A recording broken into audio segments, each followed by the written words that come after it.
오늘 사가랴의 기도응답에 대해서 우리가 말씀을 살펴봅니다. 임진년에 일어난 외적의 전쟁이 임진왜란이고 정유년에 다시 이제 그 왜구가 쳐들어왔습니다. 정유재란입니다. 정유재란이 일어나서 이순신 장군이 백의 종군하다가 다시 삼도 수군 통제사가 되어서 전세를 이제 유리하게 이끌어가는데 그 이제 마지막 명량해전에서 꿈을 꿉니다. 그 꿈을 몇 번 꾸는데 난중일기에 그 얘기가 이제 나옵니다. 어떤 신인이 나타나서 이렇게 하라고 가르쳐준다. 이렇게 하면 크게 이기고 이렇게 하면 지게 된다. 신비한 꿈을 꿨어. 그리고 명량해전에서 왜군을 대격파하고 그래서 결국은 정유재란이 끝이 나게 됩니다. 이게 420년 전에 60갑자를 7번 지났죠. 7번 지난 그런 해가 1597년이니까 420년 다음엔 2017년. 사람이 어떤 일에 지극하게 정성으로 몰두하면 옛날 사람도 하늘이 돕는다고요. 우리가 어떤 일에 온 마음과 힘과 정성을 다하면 영의 세계가 열립니다. 그것은 오늘날 예수 그리스도 안에서 우리는 열리고 십자가의 은혜로 열리지만 하나님께서는 무정한 분이 아니시고 하나님께서는 예수님이 이 땅에 오신 이후에만 계신 것이 아니라 인간이 없을 때부터 하나님은 계시고 하나님이 사람을 창조하신 것입니다. 그러므로 모든 사람을 하나님께서 돌보시는 것입니다. 모든 사람을 돌보시기 때문에 사람이 지극한 정성으로 나아가면 영적인 새가 열리는 것입니다. 오늘 사가랴의 기도응답은 그런 영의 세계가 열리는 하나의 모습을 또한 우리에게 보여줍니다. 그래서 사가랴가 제사장 출신입니다. 그 부인도 제사장의 딸이었으니까 얼마나 정말로 하나님의 사랑받는 그런 가정을 이룩했는데 자녀가 없이 그렇게 살아왔어요. 그러다가 하나님께서 노쇠한 사가랴에게 그 직무를 수행하는 날 천사를 보냈어요.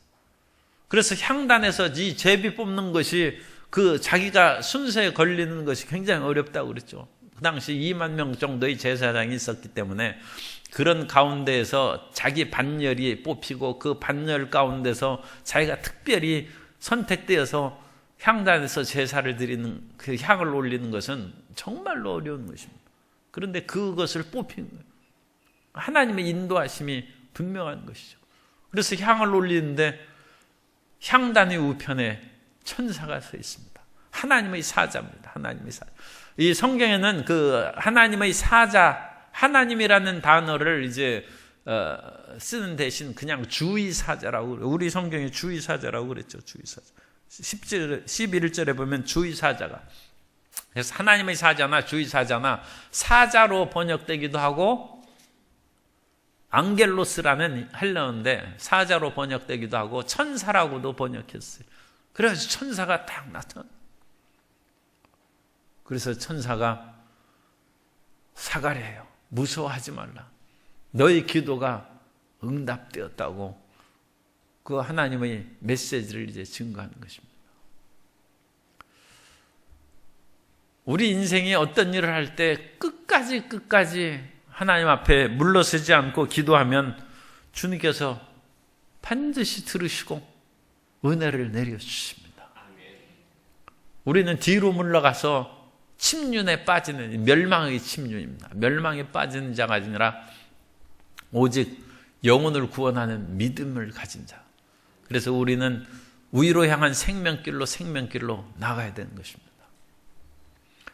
오늘날 천사에 대해서는 특히 강조를 하지 않습니다만 어쨌든 옛날에는 천사에 대한 그런 것이 많이 있었고 신학 파트에서도 천사학이 있어서 그것을 정규 과목으로 가르쳤습니다. 가르쳤는데 몇백 년 근대의 이성이 발달함에 따라서 천사도 없어지고 귀신도 없어지고 그와 같이 사람들이 이제 영적 세계에 둔감하고, 오늘날 시대에는 뭡니까?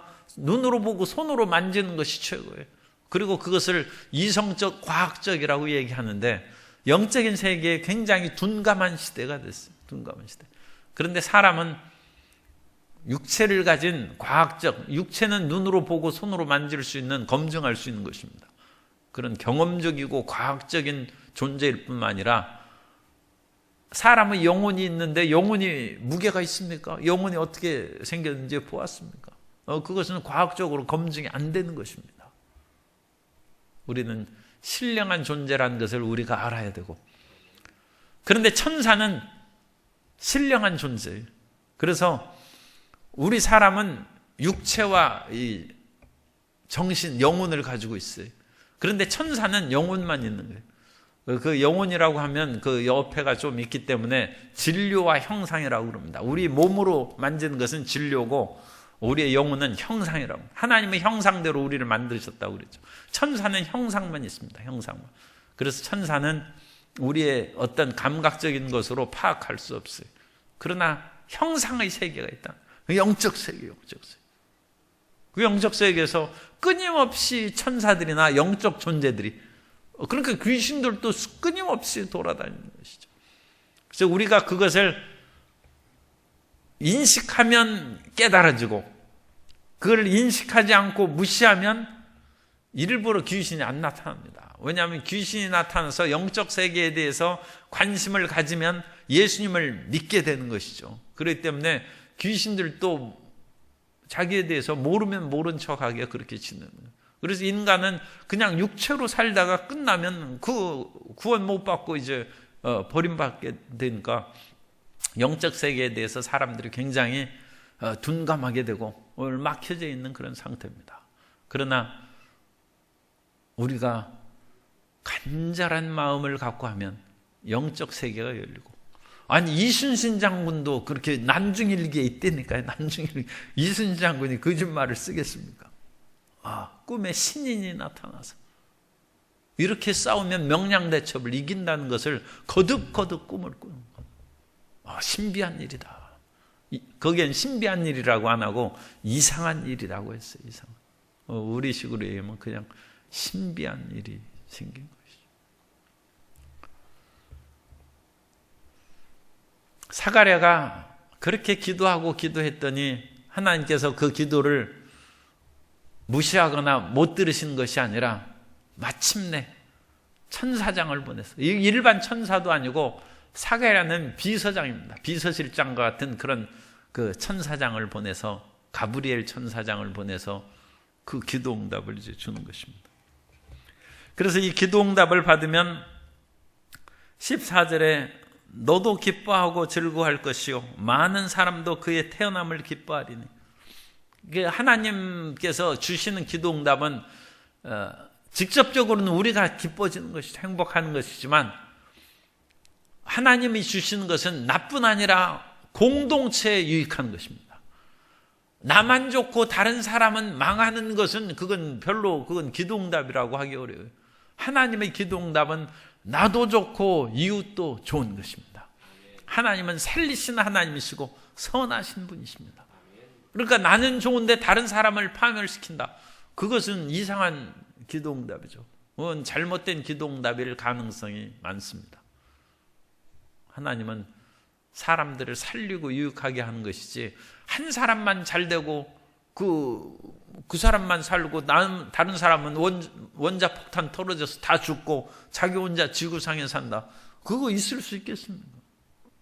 그것은 잘못된 것이요, 그건 마귀의 짓입니다.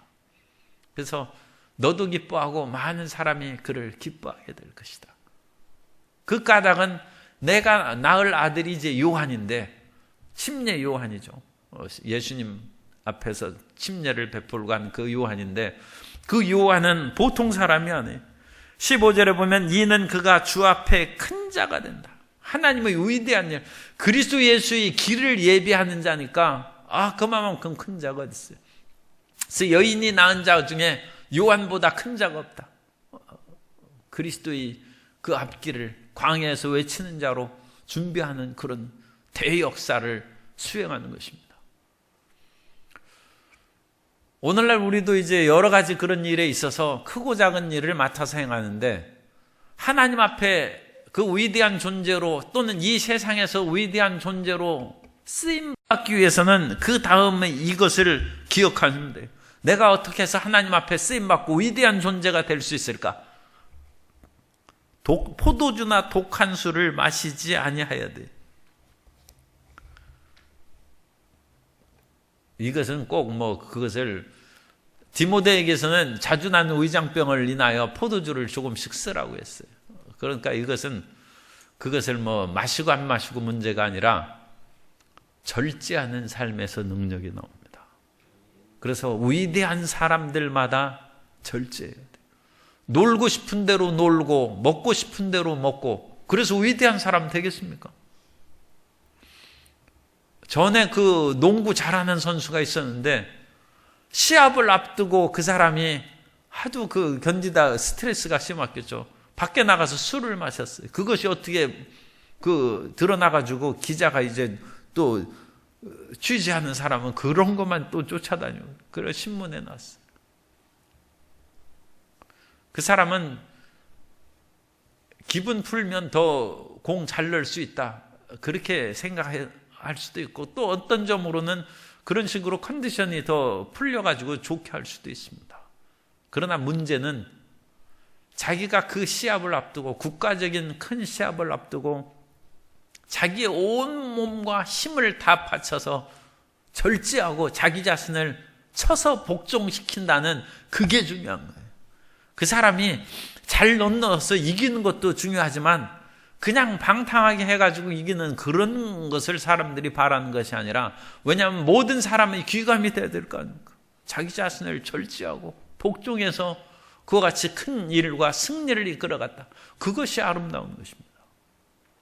그러므로 어떤 위대한 자가 되든지 그 사람이 능력이 많아가지고 자기는 대충 해도 그와 같이 일을 한다, 그게 중요한 것이 아닙니다. 자기 자신의 세상으로 향한 마음을 치고 자기 유혹과 방탕의 그런 모든 마음을 쳐서 복종시키고 절제해 나가는 마음을 가져야 합니다. 그리고 그와 같은 절제는 이 세상의 승리가 사람의 능력으로만 있지 아니하고 하나님께서 보시고 인정할 수 있는 헌신의 영향이 있다는 것을 기억해야 됩니다. 이 세상은 사람들 사이의 전쟁이 아닙니다. 우리의 싸우는 것은 혈과 육의 보이는 것이 아니라 보이지 않는 영적 세계에 대한 싸움입니다. 그러므로 육신적인 포도주와 독주를 마시지 않는 절제뿐만 아니라 마음의 절제를 통하여 영적인 세계하고 싸우는 거예요. 이순신 장군이 자기 마음의 그것을 절제해서 끝까지 지킴으로 신인이 꿈에 보여서 도운 거예요. 지성이면 감춰낸 것이죠. 세상에서 자기 자신이 이 세상에서 어떤 일에 대한 그런 것을 끈질기게 절제하고 그러면 하늘이 돕는 것이고, 크리스찬도 당연한 것입니다. 자기 마음을 쳐서 절제하고 자기 능력으로 시험 보고 자기 능력으로 어떤 일을 수행하는 것이 아니라 그 일을 행할 때 하나님이 도와주시는 것입니다. 하나님이 문을 열면 닫을 자가 없고 하나님이 문을 닫으면 열 자가 없는 것입니다. 삼손이 태어나면서 나실인인데, 그래서 하나님께서 정말 큰 능력을 줬어요. 그래서 삼손처럼 힘이 강한 사람이 없어요. 사자를 염소새끼 찢듯이 찢고 나귀 턱뼈 하나로 블레셋 사람 1,000명을 쳐서 그것을 다 멸절시켰습니다. 그런데 삼손이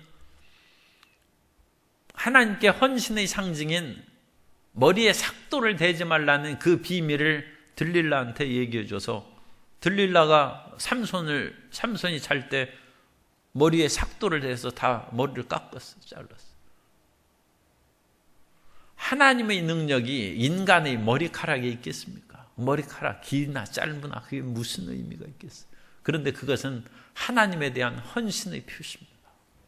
하나님 앞에 헌신하지 않는 그것으로 인하여 삼손이 힘을 잃어버리고 결국은 블레셋 사람들에게 붙잡히고 두 눈을 뽑히는 비참한 신세가 된 것입니다. 우리는 우리 자신을 절제하는 것에 머무는 것이 아니라 그 절제하고 인내할 때 하나님이 돕는다는 것을 알아야 돼요. 하나님이 끝까지 우리가 그것을 참고 나가면 하나님의 능력이 우리에게 임하는 것입니다. 그러니까 이 침례 요한은 그야말로 결혼도 안 하고 독주나 포도주도 마시지 아니하고 메뚜기와 석청을 먹으면서 음식도 절제하는 음식도 세상에 대한 그런 절제와 끊음입니다. 그 속에 침례 요한의 능력이 나타나는 것입니다. 능력은 따라서의 절제, 헌신, 세 번째는 성령 충만이에요. 성령 충만. 이 침례 요한은 뱃속에서 어머니 모태에서부터 성령이 충만했어. 모태에서부터 성령 충만한 사람들, 하나님이 그렇게 성령 충만함을 주시는데 그거 어떻게 하겠어? 감당하겠어? 그러면 일반 사람들은 성령 충만함의 길이 뭡니까? 기도하는 것밖에 없어요. 침례 요한은 하나님께서 이 큰 예수 그리스도의 그런 그 준비자로서 예비자로서 세우셨으니까 모태에서부터 성령 충만하게 하고, 모태에서부터 성령 충만하니까 어떤 일이 있어요? 이 뒤에 나오겠지만 이제 마리아가 예수님을 잉태하고 이 엘리사벳이 그 친척입니다. 찾아갔을 때 모태에서 침례 요한이 성령 충만해서 그 어머니가 성령 충만한 감동을 받고 예언을 하는 거예요. 그래서 마리아를 축복하고 마리아의 마음이 불안한 것이죠. 처녀가 잉태했는데 어찌 불안하지 않겠습니까? 비록 가브리엘 천사가 와서 말을 하고 그것으로 인하여 힘을 얻었지만 불안한데 용기를 주는 거예요. 하나님의 일을 위해서 뱃속에서부터 침례 요한이 성령 충만했다. 그런데 우리는 이제 그런 그 일로서는 뭐 성령 충만을 못 받았으니까 오늘날 우리가 하나님의 이 위대한 역사를 체험하기 위해서 기도해야 돼요. 오순절날 그 제자들이 그야말로 마가 다락방에서 열심히 기도에 전무했다고. 기도에 열심을 다하고. 그러니까 성령께서 그 모든 사람에게 임했다는 것입니다. 우리는 성령의 그런 충만함을 받아야 돼요. 성령의 충만함을 받아야 능력이 임하는 거예요. 그래서 하나님의 일을 행하는, 그 하나님의 일을 행하기 위해서 우리 자신을 쳐서 복종시키고, 오늘날 성령 충만하면서 자기 일을 절제하지 아니하고 하나님께 헌신하지 아니하고 자기 맘대로 사는 사람은 성령의 충만한 능력이 나타났다가도 그것으로 인하여 오히려 교회에 누를 끼치고 그 사람이 참 어렵고 힘든 과정에 늪속에 빠지는 그런 것들이 신문에 나오고 그러지 않습니까? 그런 일이 있습니다. 그러니까 반드시 이것을 기억해야 돼요. 자기 자신을 항상 쳐서 절제하고 헌신하고 성령의 충만함을 받으면 주 앞에서 크고 위대한 사람이 될 줄로 믿습니다. 주 앞에서 크고 위대한 일이 단순한 것이 아니죠. 그리고 나서 그 사람은 이와 같은 능력을 받았으므로 이스라엘 자손을 주 곧 그들의 하나님께로 많이 돌아오게 하겠습니다.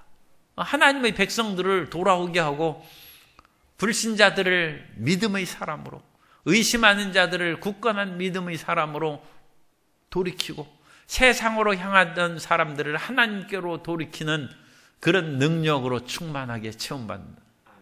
그것이 능력이죠. 하늘에서 불이 떨어지고 뭐 귀신도 쫓아내고 뭐 그런 것도 능력이지만 그것보다 더 중요한 것은 예수님 잘 믿게 하는 것이 최고 능력이에요.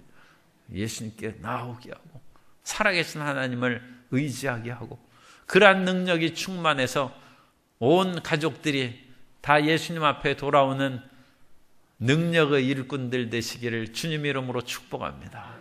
그런 능력이죠. 이 침례 요한의 능력.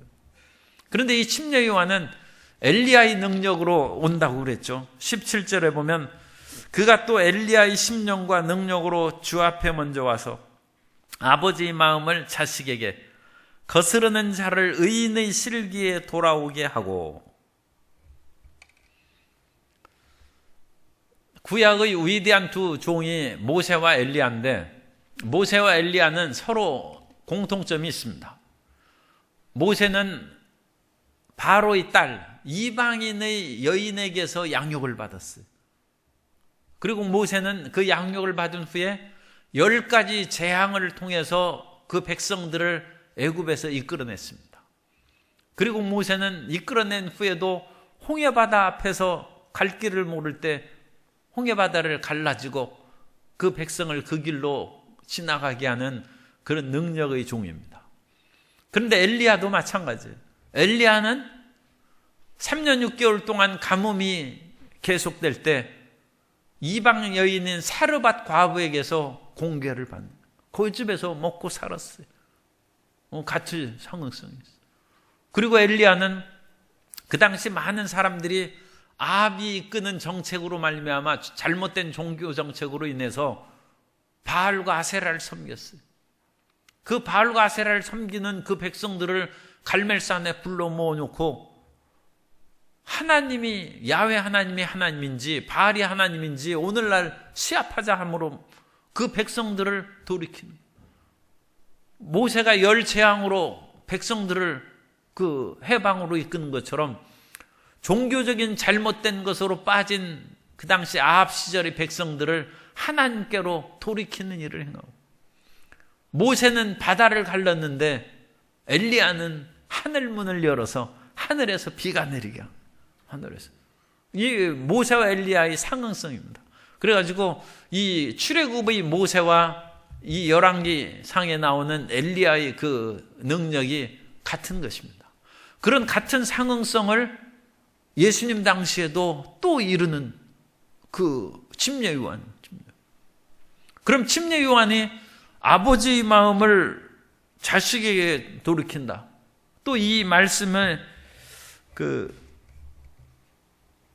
말라기서 4장 5절 6절을 인용한 말씀인데, 더 상세하게 이해할 수 있도록 말라기 4장 5절 이하를 읽어드리겠습니다. 보라, 야훼의 크고 두려운 날이 이르기 전에 내가 선지자 엘리야를 너희에게 보내리니 그가 아버지의 마음을 자녀에게로 돌이키게 하고 자녀들의 마음을 그들의 아버지에게로 돌이키게 하리라. 돌이키지 아니하면 두렵건대 내가 와서 저주로 그 땅을 칠까 하노라 하시니라. 아버지 마음 따로 자녀 마음 따로라는 거예요. 그러니까 소위 말해서 콩가루 집안이에요. 그런데 콩가루 집안이 나라 전체에 임했다는 거예요. 그 당시 상황으로 보면 이제 로마 압제하에서 아버지는 로마의 편을 들고 자식은 로마를 반대하는 젤로당, 열심당이라고 있어요. 열심당. 그래서 열심당에 들어가서 아버지를 반대하는, 아버지 왜 이 나라를 지배하는 로마에 가서 그와 같이 붙어 살고 세금 내고 첩자합니까? 자식이 아버지 마음을 떠났어. 아버지는 너는 말이지 죽을 줄 모르고 어찌 그렇게 열심당에 들어가가지고 그렇게 위험한 일을 하느냐. 제발 거기에서 나오라. 아버지가 자식을 이해하지 못해. 형제들도 믿음이 틀려요. 현실적인 참회에 적극적인 사람이 사두개파입니다. 그리고 보다 영적인 것으로 종교적인 예배에 관심 있는 것은 바리새파입니다. 형은 바리새파고 동생은 사두개파예요. 그런데 이게 우리나라예요, 지금. 일제강점기에 아버지는, 아니 꼭 그렇다는 건 아닌데, 아버지는 현실에 순응해서 아버지는 친일파거든. 그래가지고 아버지는 그냥 일본 사람 앞제비로 그냥 그렇게 살아가요. 뭐 일본 특별히 앞제비 할 것도 없죠. 일본 사람이 시키는 대로 안 하면 어찌 살겠습니까? 그렇게 살고. 아들은 나는 이런 꼴 못 본다고 해서 만주로 가서 독립군 하는 거예요. 아버지와 아들이 원수가 돼요. 아버지는 친일파고 아들은 독립군이에요. 그런데 독립군 한 아들이 또 이상하게 또 갈라졌어요. 형은 민주주의 투사로 미국과 유럽으로 가면서 독립운동하고, 동생은 공산주의자가 돼가지고 소련과 중국 공산당에 가입해가지고 공산주의자가 돼. 이게 우리나라 현실이에요. 독립을 위해서 싸우면서 형과 아우가 만났는데 하나는 공산주의자고 하나는 민주주의. 아버지는 친일파고. 아니 누가 누구를 죽이고 살려야겠어요.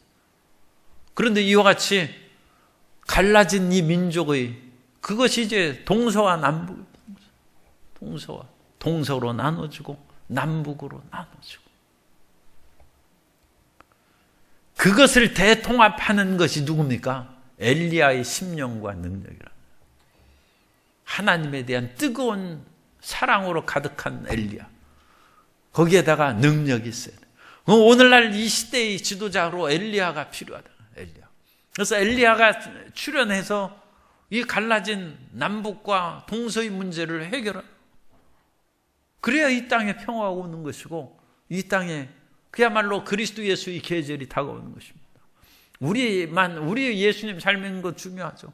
우리만 그런데 예수님 잘 믿어서 되겠습니까? 요즘 꼭 이제 또 초등학생들이 들으면 불쾌할지 모르겠어요. 그런데 초등학생들이 탈북자 자녀들이 초등학교 오면 왜 여기 와가지고 시끄럽게 구느냐고, 네 나라로 가라고 그런데. 탈북자들. 일본에서 하는 얘기나 마찬가지예요. 일본에 내가 있을 때 너 한국 사람인데 왜 여기 와서 공부하느냐고, 한국으로 가라고 그래요. 아니요, 거기 제1교포고 거기에서 2세 3세로 그렇게 사는데 한국으로 가라고 하면 어떻게 해요? 그렇게 하면 되겠습니까? 아니, 그런데 그런 꼴이 지금 탈북자 자녀들에게 나타난다. 탈북자 자녀들이 학교 다니면 네 엄마가 북한에서 왔으니까 북한으로 가지고 왜 여기 와서 있느냐고, 가라고 그래. 한민족의 그런 의식이 사라지고 공동체 의식이 사라집니다. 그러나 우리는 이 흩어진 마음을 하나로 뭉치고 한데 어울려 사는, 원래 한국인데 대자를 불렸잖아요. 대한민국이죠. 그죠? 이 대한국을 건설해야 되고, 그러기 위해서는 대통합 지도자가 필요한 것이고, 참으로 위대한 지도자가 이 모든 것을, 과거와 현재와 동서와 남북을 아우르는 그런 큰 일꾼이 필요한 것이다. 그렇게 하면 민족이 살 길이 생기고, 그런 마음으로 모아놔야 그야말로 21세기 찬란한 대한민국이 건설되고, 앞으로 이 대한민국이 22세기, 23세기의 세계를 호령하는 그 나라가 건설될 줄 믿습니다. 그래서 이 엘리야의 심령이 이게 굉장히 참 대단한 말인데, 그 당시 그 로마 제국 하의 그런 처참한 상황, 거스르는 자를 의인의 슬기에 돌아오는, 그러니까 그런 사람들도 하나님이 계시면 어찌 우리가 로마의 지배하에 있겠습니까? 아무리 의인이 가르쳐도 거스르는 자는 나는 하나님 못 믿는다 해서 뛰쳐나가는 그런 비슷한 영화가 또 배너, 그런 영화의 스토리도 일종의 그런 것이죠. 그래가지고 하나님을 안 믿다가 배너가 다시 그런 치료의 기적을 자기 어머니하고 동생이 나병에서 치료하는 것을 보고 그리스도께로 돌아오는, 거스르는 자를 의인의 슬기에 돌아오게, 그 위대한 그런 역사가 이제 이루어져서 주님 안에서 모이는데, 이러한 그 대모임의 그런 위대한 그 마음을 우리가 품어야 되고, 그런 위대한 마음을 우리가 품고 살아가면 그런 인물이 나옵니다. 그런 인물이 나옵니다. 그래서 조선시대를 아무리 사람들이 얕보고 일제시대 때 조선을 그렇게 얕잡아 봐서 엽전 조선이라고 해서 일본에서 조센징 하는 것은 그 얕보는 얘기입니다. 그죠? 우리가 아는 것처럼 무시하는 것인데, 조선에는 위대한 이순신 장군처럼 백의종군하고 배 12척으로 300여 척의 그 외선을 격파하는 그런 대인물이, 세계 해전사에 그런 일이 없는 거예요. 그런 인물을 만들어낸 그 문화 역량이 있는 것이 조선이에요. 굉장한 힘. 오늘날 그런 인재를 낼 만한 그것이 없죠. 사람들은 그냥 자기 먹고 살기에 바빠. 똑똑한 사람일수록 자기 혼자 목숨 그렇게 챙기고 그렇게 사는 것, 그건 큰 나라를, 큰 위대한 인물을 그 사회가 지금 못 만들어내는 거예요. 이 사회가 지금 참 안타까운 것입니다. 그렇게 백의종군하고 온 민족을 살릴 수 있는 위대한 사람을 만드는 것이 그 나라의 국민의 총체적인 힘에서 나오는.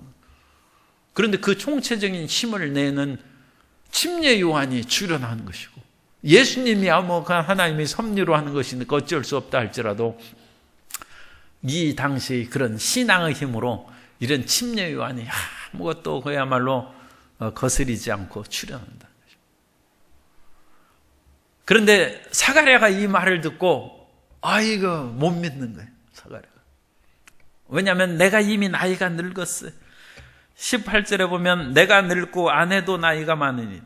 우리가 믿음이라는 것을 생각해 보면 우리가 하나님 아버지 이 일을 이루어 주십시오 하면서도 우리는 은연중에 내 능력을 믿고 내 실력을 조금 의지하는 것 같아요.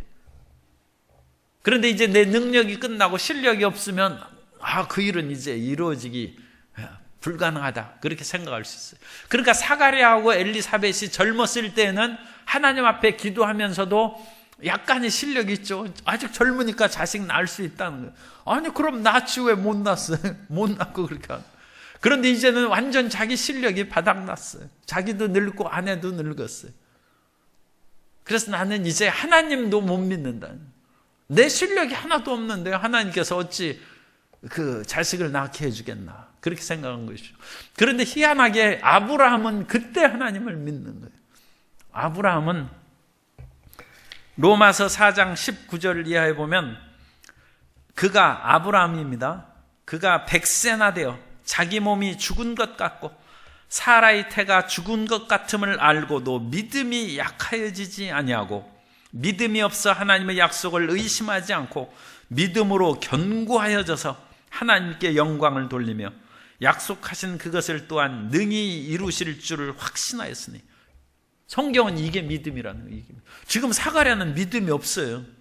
내가 늙고 아내도 나이 많으니까 못 낳는. 아니 자기 실력으로 자식 낳았으면 벌써 낳았지 왜 못. 하나님을 믿어야죠. 그러니까 사가랴는 지금 믿음이 없는 거예요. 그러니까 가브리엘 천사가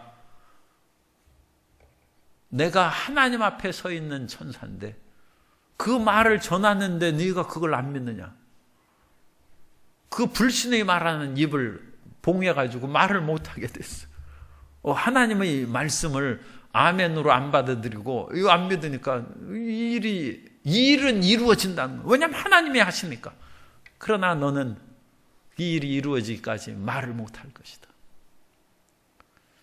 그러니까 사가랴하고 이 로마서 4장 19절에 나오는 아브라함의 믿음이 자기 몸이 죽은 것 같고 사라의 태가 죽은 것 같음을 알면서도 믿음이 약하여지지 아니하고, 우리는 아브라함의 믿음의 자손들입니다. 우리가 아브라함의 조상으로 그 성경을 통해서 믿고 전진해 나아가는 것은 이러한 믿음을 본받는, 죽은 자를 살리시고 없는 것을 있는 것 같이 부르신 하나님, 그 하나님을 믿으면 주님께서 능히 우리 죽을 몸도 고치시고 삶의 비탄한 상황에서 회복시켜 주실 줄 믿습니다. 하나님을 끝까지 의지해요. 사가랴가 어쨌든 안 믿고 그래가지고 즉시로 입이 봉해졌어요. 말을 못해. 그러면서 금방 딱 해서 아멘 하고 나왔을 때면 그 천사가 너 입도 말 못한다 그런 얘기도 이제 안 하고 그러니까 빨리 나왔을 텐데 시간이 초과됐어요. 이 불신으로 하고 그 사람이 서로 협의하고 그러면 회의가 금방 끝나는데 회의가 오래 걸리면 이게 뭔가 잘 안 되는 거예요. 시간이 오래 끌려 사람들이 이상하게 생각하는데 사가랴가 딱 나오고 보니까 말을 못하는 거예요. 틀림없이 무슨 일이 있구나. 그래서 몸짓으로 그냥 형용하고 자기 직무의 기간이 이제 끝나면 자기 조의 임무가 끝난 거예요. 자기 반차의 임무가 끝나니까 돌아갔어요. 돌아가고 하나님께서 역사해 주셔서 엘리사벳이 자녀를 잉태하게 되었다. 이스라엘의 그런 여인들이 자녀를 잉태하지 못한 것은 말할 수 없는 수치로 여기고, 그러한 수치로 여긴 것이 한나의 이야기, 한나와 분이냐 이야기에서 나오지 않습니까? 그래가지고 얼마나 한나가 남편이 사랑하는데도 불구하고 자식을 못 낳으니까 고통 가운데 한나가 끈질기게 기도해서 결국 한나가 사무엘을 낳는 거예요. 오늘날 우리가 어떤 그런 고통과 좌절이 있어도 십자가 안에서 주님을 바라보고 끈질기게 주님 앞에 나아가야 됩니다. 왜 십자가를 바라봐야 되냐? 나를 위하여 죽으신 예수님 밖에는 하소연할 데가 없어요. 아니, 우리를 그만큼 사랑한 사람이 이 땅에 누가 있지를 않아요. 나를 위하여 죽으시고 나를 위하여 부활하신 예수님의 십자가를 붙잡고 나아가면 그 아들을 아끼지 아니하고 우리에게 주시니가 그 아들과 더불어 그 무엇을 우리에게 주시지 않겠습니까? 그 아들과 더불어 모든 것을 우리에게 주실 줄 믿습니다. 그 십자가의 믿음으로 나아가면 주님께서 우리의 삶의 길을 열어주시고 늪 속에서 우리를 건져내시고 생명의 역사로 채워주실 줄 믿습니다. 그러므로 우리는 사가랴의 의심을 본받지 말고 아브라함의 믿음을 본받아서, 다시 한번 제가 읽어드립니다.